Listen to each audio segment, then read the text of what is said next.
an exquisite formation of a spirit quartz from our Buchenhout Hoek deposit in South Africa. Now this one has some hard clay trapped between some of the faces, and I've actually kept it this way. If you put it in a product called Iron Out in the States, you'll find that you remove the brownness, but that'll make it this solid white mass, which won't be as appealing as what we're seeing here. The reason for my selection on this one is this lovely form, uniform formation of the quartz. Of course, typical to this locality, we have a central quartz crystal surrounded by smaller crystals.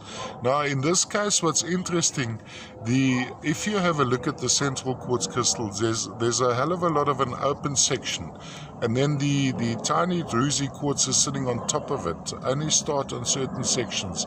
So a lot of the actual quartz crystal is exposed.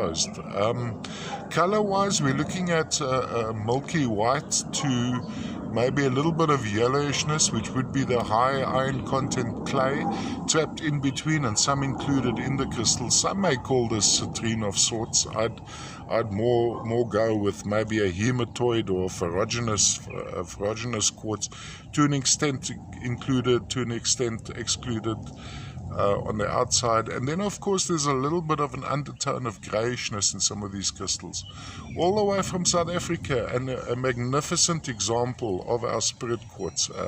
The shape is quite extraordinary on this one, really very lovely shape, a starburst effect.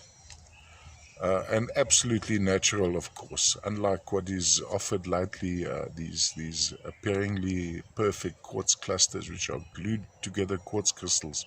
This is absolutely natural, as occurs in nature. Of course, I've given it a good clean.